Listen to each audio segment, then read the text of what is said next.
এই যে একটা মাংস দিতেছি পরে কিন্তু দিয়ে দিতেই বাবা। আচ্ছা তুমি দাও। দুইটা লাগবে কিন্তু একটা না। কি করিস?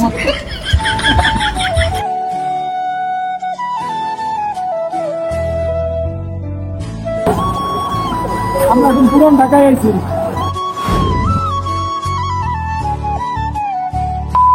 আসসালামু আলাইকুম গাইস, কি অবস্থা সবার, কেমন আছেন? তো আমি অনেক দিন না অনেক বছর পরে আমার ইউটিউবে নতুন একটা ভিডিও আনতে চলতেছি, কিন্তু আমরা কই যাইতেছি আমরা নিজেরাও যাই না। তো এই জায়গায় আমি আছি, এই জায়গায় এই যে লিমন আছে, এই জায়গায় তুহিন আছে, আর সামনে আব্বু আম্মু আছে। তো হ্যাঁ করে উঠাই আর আপনারা ভিডিওটা দেখতে দেন, ঠিক আছে? অনেকদিন পরে আমি আমার সাদা পরিটারে নিয়ে বের হইতে চাইছিলাম। এটাই কি হইলো আমার লগে, আমি বনাট খুলতে যা ভুলে তেলেরটা খুলে ফেলছিলাম। এই জন্য আমার আবার স্টার্টিং এ যাইতে হইতেছে, যে বনাটটা খুলতে হইতেছে। আর আমার সাদা পরিটারে এত বার করা হয় না দেখা, এই জন্য বনাটটা খুললা সবকিছু ভালোভাবে চেক করে নিতে হইব, কারণ আমরা অনেক দূরে যাইতেছি, কই যাইতেছি এটা আমরা নিজেরাও জানি না। কিন্তু আপনারা ভিডিও টাইটেল আর থাম্বনেল দেখে অবশ্যই বুঝে গেছেন যে আমরা খাইতে যাইতেছি। তো গাড়ির সবকিছুই মোটামুটি চেক আপ দিয়ে শেষ। এখন আমি আমার সাদা পরিটারে নিয়ে বের হয়ে যাবো।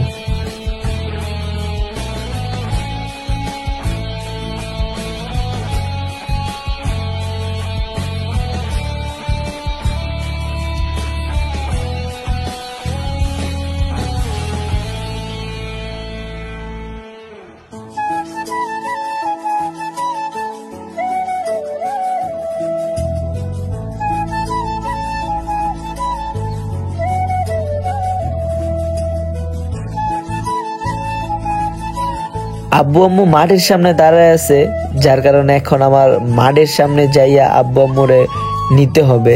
আর আব্বু আম্মু গাড়িতে উঠলে তো আমি তেমন ভাবে মজা করতে পারবো না, আর গাড়িটা জোরেও চালাইতে পারবো না, যার কারণে আমি আগে একটু জোরে চালাই নিতেছি, আমার হাতটা ভালোভাবে ক্লিয়ার করে নিতেছি।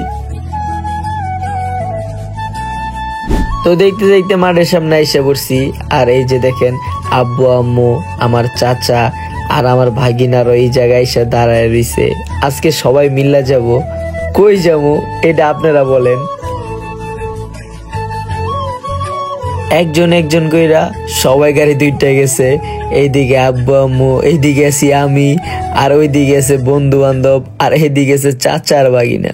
তো আমি বিসমিল্লাহ আল্লাহর নাম নিয়া গাড়িটা স্টার্ট করে রওনা দিয়ে দিছি।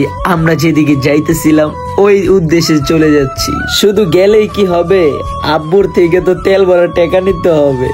আব্বু এই যে দাঁড়াইছি গেলে গা, এই যে তেল ভরার লাগা মানে এলপিজি ভাই না, গ্যাস কইতে কইতে মানে গ্যাস কইতে কইতে মানে এলপিজি মুখতে পারে না। গ্যাসটা তো খালি দাঁড়ায়। তাই এই যে এই জায়গায় 2000 টাকার তেল ভরা হইতাছে।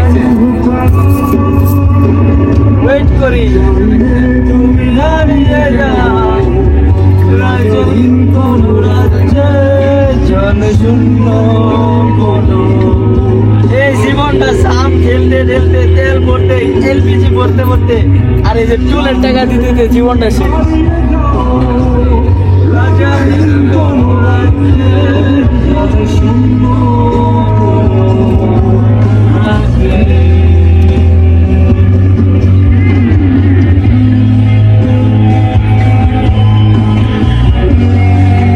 গাড়ির নাম্বার বন্ধ উঠছে, স্পিড ক্যামেরার বন্ধ হয়ে আছে। স্পিড ক্যামেরা আছে।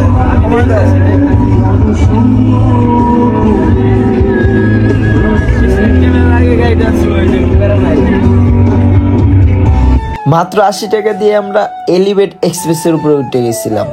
আর এই জায়গাটা চালাইতে আমার এত মজা লাগে, যদি 500 কিলো রান করতে বলে তাও আমি চালামো, একটু দুর্বল হবো না। এলিভেটেড এক্সপ্রেসের উপর থেকে নিচে নামার পরে এমন একটা মজার কাহিনী হয়েছে, যেটা আপনি নিজের চোখে না দেখলে কখনোই বিশ্বাস করবেন না। এটা পুলিশ বেটা প্রোটোকল দিয়ে লয়ে যাইতেছে, বুঝতেছস? পাওয়ার অন্যরকম। পাওয়ার এরকম গরিব চৌধুরী। হ্যাঁ না ভাই এসব কোন পাওয়ারই অন্যরকম গেছে প্রোটোকল অগস্ট থেকে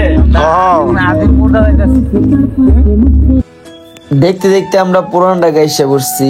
আর এই জায়গাটা আসার পরে রাত 2টা না 3টা না 4টা না, মানে মনে হইতাছে যে এখন মনে হয় মাত্র সকাল হইছে।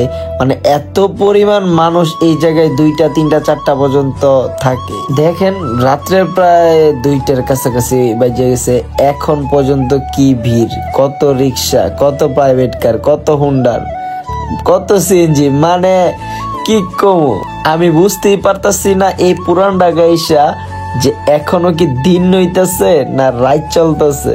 আর এই পুরান ঢাকার সবচেয়ে বিখ্যাত খাবার হচ্ছে হানিফ বিরিয়ানি, যার কারণে আমি, আমার বাবা মা, আমার বন্ধু ভাগিনা চাচা সবাই মিলে হানিফ বিরিয়ানি খেতে চলে আসলাম পুরান ঢাকায়। দেখেন মাত্রই কিন্তু বলছিলাম যে রাত্রে 2টা 3টা 4টা নাই, মানে মানুষ অহরহর ভিড় জমায়ে থাকে।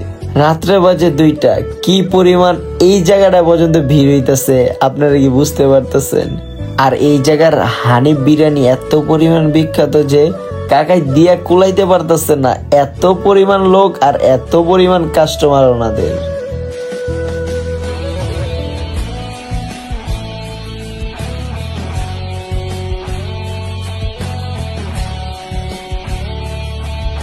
এই যে দেখেন কত পরিমাণ মানুষ আর কত পরিমাণ অটো রিক্সা, প্রায় 2টা প্লাস বাজে, তারপরও লোকজন বাইরে। মানে এই পুরান ঢাকায় আসলে বোঝাই যায় না যে সকাল চলতেছে না রাত চলতেছে, মানে রাত 2টা 3টা পর্যন্ত মানুষ থাকবোই। মানুষ দেখতে দেখতে এইদিকে আমার চাচা বিরিয়ানি গুলা নিয়ে চলে আসতেছে, আর ওই দিকটায় আব্বু বিল পে করতেছে।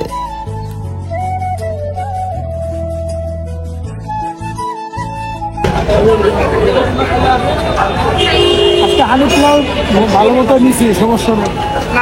এই যে বলে দেখতেছে 12টা।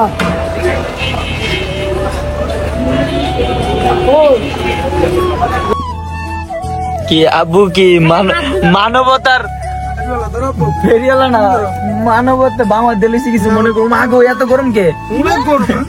মানবতার বিরিয়ানিওয়ালা। তাহলে আমরা কি এই যে এই হানিফ পোলাও খাওয়ার লেগে কি হানিফ বিরিয়ানি খাওয়ার লেগে এত দূর আইছি কষ্ট কইরা?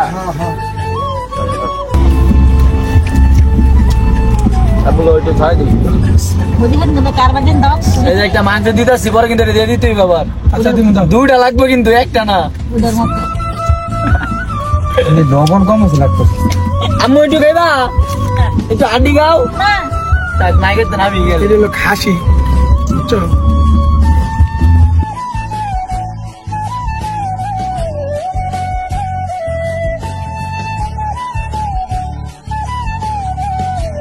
তো ভিউয়ার্স, আজকের এই মিনি ব্লগটা এই পর্যন্তই। জানি না কেমন হয়েছে। আল্লাহর রহমতে আমরা সহি সালামতে আমরা বাসায় এসে পড়ছি।